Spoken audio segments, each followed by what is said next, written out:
Hello all, my name is Professor Morrow, and today we'll be going over how American politics influences diplomacy. Without diplomacy, a lot of our global affairs could be abolished. Worldwide businesses could no longer exist, and above all, the globe would face periods of non-stop war. It is because of diplomacy that international nations can exist in harmony. Within the United States of America, being one of the biggest global superhegemons, it is crucial to look at how American politics truly defines global diplomacy and democracy. With that, I invite Ivo H. Dadler, James M. Lindsay to further the globalization of politics and how American politics has influenced the globe, followed then by David L. Prentice and Mara Lyson to analyze the way in which the two major parties in the United States impacts American politics, furthering the nation's diplomacy. Hey guys, how has everybody been? Great. My name is Alvo Dabler. I serve as the president of Chicago Council on the Global Affairs and served since July 2013. I was also the U.S. Permit Representative on the Council of North Atlantic Treaty Organization known as NATO. Well, like your professor said, it is true. Our country, community, civilization, globe, whatever you want to call us, we cannot have harmony without diplomacy. Sorry, Ivo. Quick interruption.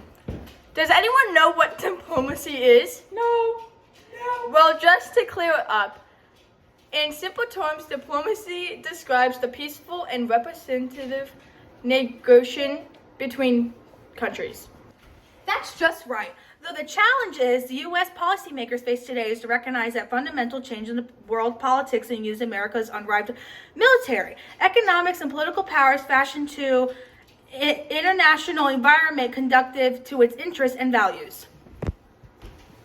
Great segue there, Ivo. Let me just interrupt you real quick. It's a little bit chilling here, guys, don't you think? Good evening. I'm Mara Lyson, and I serve as a correspondent to the Washington desk. Few of you may know me from the books I've written, some articles I've written. Now, Ivo, more and more Democrats are saying that the system is just simply out of whack. I think we can all kind of agree on that at some point.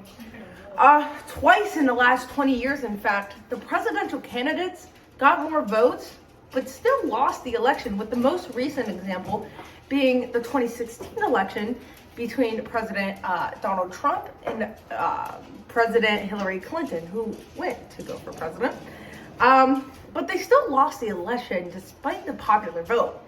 And now that the 2022 cycle is beginning, Republicans in many states will be able to get fewer votes, but still win the majority of seats. Republicans say Democrats do partisan gerrymandering too. And they say that if Democrats were able to win control more and more of these state houses, something they failed miserably in 2010 and 2020, they'd be doing it at the exact same time and doing the exact same thing.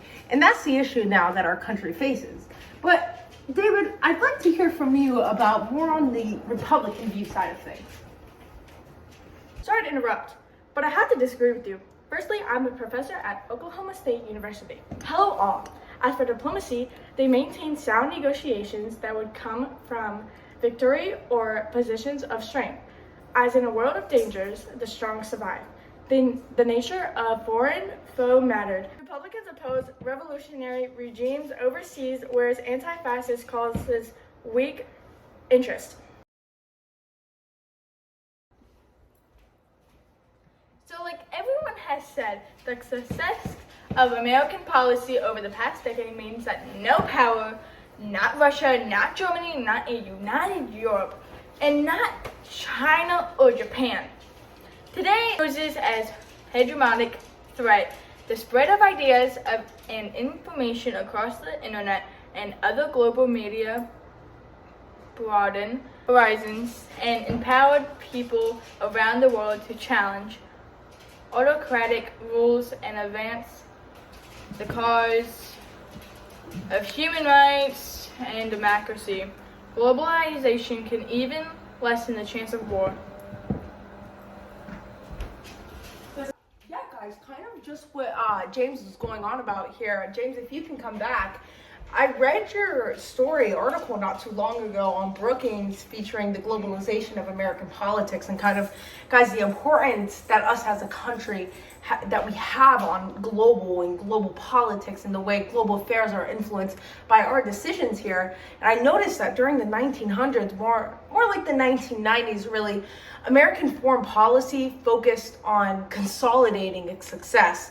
Together with its European allies, though, the United States set out to create, for the first time in history, a peaceful, undivided, and democratic Europe. But it's not too far from complete, but the effort is now all but complete, if that makes sense. The European Union, which soon will encompass most of Europe, with the expected accession of 10 new members in 2004, we're expecting more by 2026, I believe. Is that right?